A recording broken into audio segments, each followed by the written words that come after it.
Hi, guys. Welcome to Tangent Tuesday. So, before we get started, I'm actually going to go over a few little updates.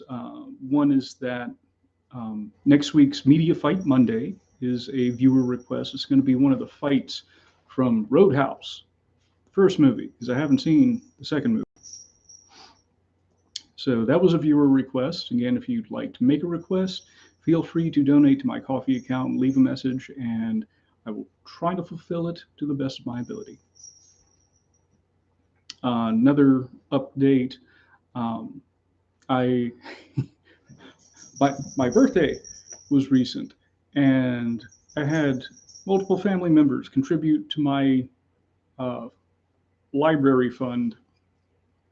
So I'm still waiting for one book to come in, but when it does, I'll let you guys know about the new books in the library. It's going to be 10 of them, and I don't think it's possible to create a poll on the community tab where you can vote for 10 things, and I think that's way too much anyway.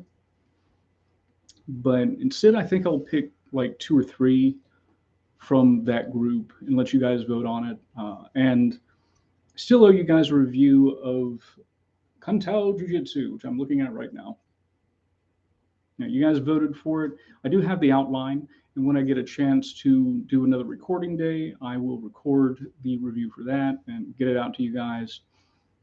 Finally, it is November, and what I have typically done is I will look for any Black Friday sales and make videos letting you guys know about it. Now, I'm not sponsored by any of these guys. I'm not making money off of any of these, but I assume most of my audience that you guys are fellow martial arts nerds like I am. So, in the interest of that, I would like to make it available to you to know what all the awesome Black Friday sales are.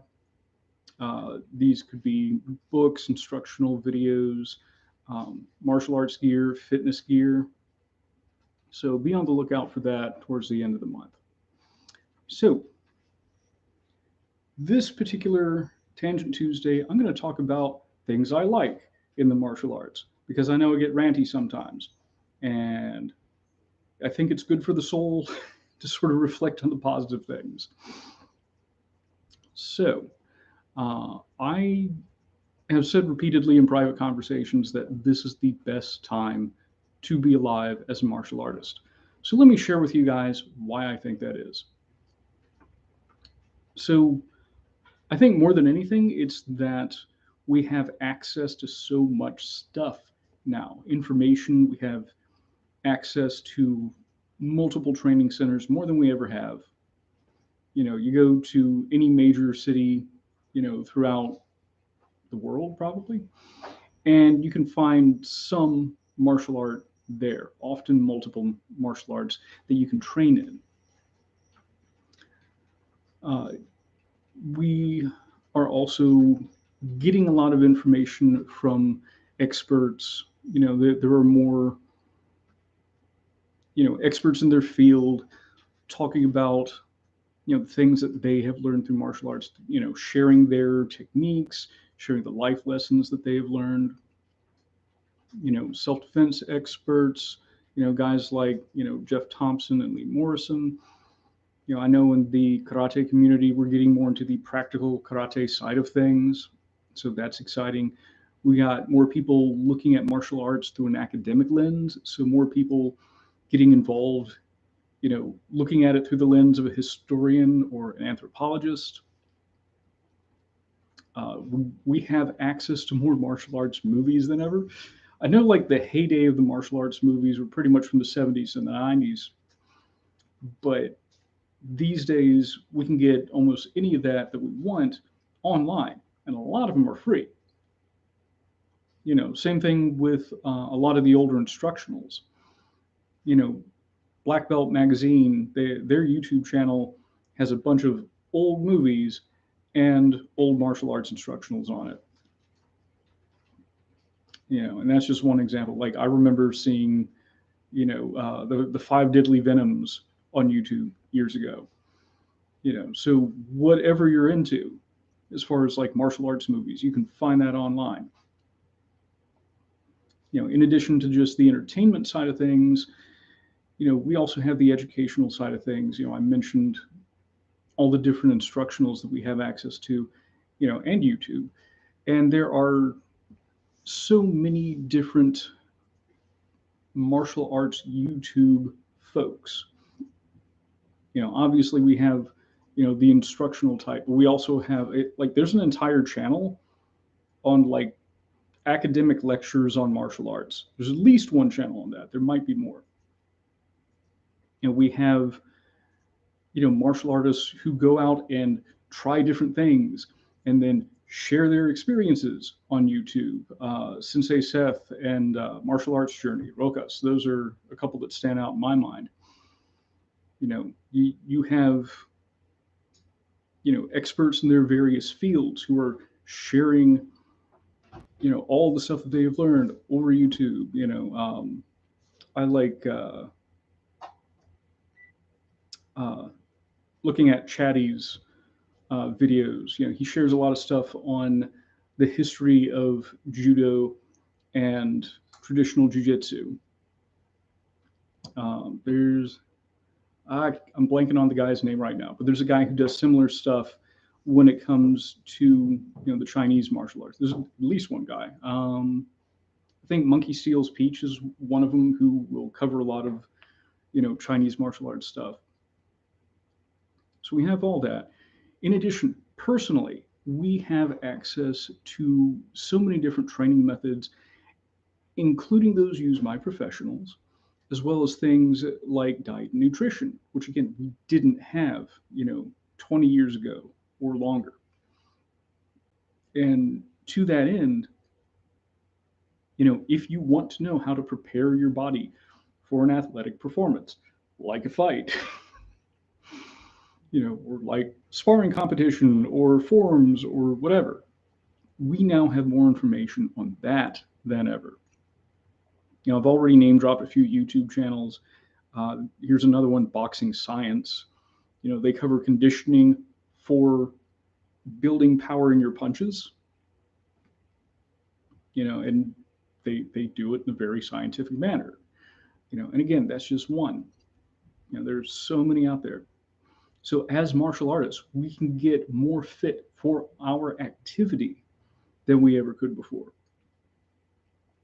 And again, having all these different training formats available to us, all the different training tools, there's things like shock knives, we got, like the Bob dummy. So if you want to train on an actual, something that simulates anatomy, you can do that. Instead of just, hitting a post like they used to do back in the day, hitting a bag like they used to do in boxing and kickboxing. Now you can actually, I want to go for that point right underneath the nose. Well, now you actually have an object that you can train it on. And we didn't used to have that. We have the safety gear that we didn't have back in the day. And so many different types of safety gear, gloves of various fingerings. That's probably not the right term. Whether, it's open palm, whether it's enclosed, they have gloves of different sizes and different densities, depending on what sort of training you're doing. Some allow you to grab, some are there for, maximum protection against contusions. Of course, mouth guards, groin guards, very important. So we get to train with all that, which again, a lot of this is a product of more recent times, and they keep improving upon them. We got crash pads. Can you imagine training throws 100 years ago when it was just like, just go limp, dude? And they'd throw you to the ground as hard as they could. Now we have a way to get thrown and land safely, so we can sort of build up to that level.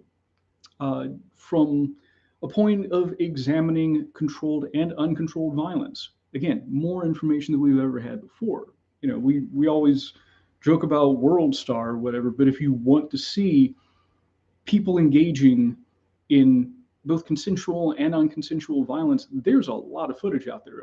Like, if you want to make a study of how do people fight, you can do that. It's out there. As well as, of course, the different competitive formats. We're seeing more bare knuckle formats than we have in 100 years or so. With bare knuckle boxing, with Lethwei, some groups are going back to bare knuckle mixed martial arts. Various combinations of striking and grappling. Like, you have combat jujitsu, which is no-gi submission grappling, but also you can open hand strike the guy on the ground. Weird, but okay.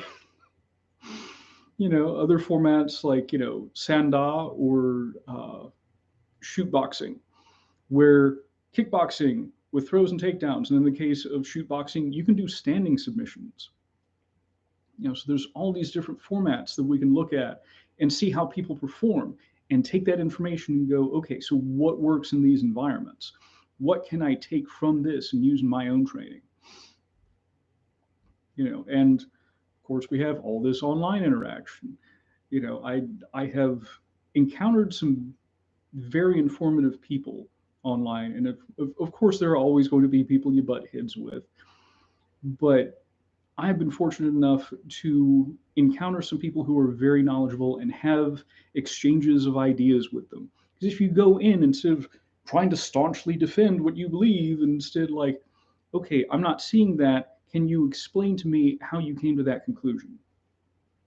And you go in there like genuinely just looking to understand the other person's perspective, you can grow as a martial artist and as a human being, because that's actually sort of included in that.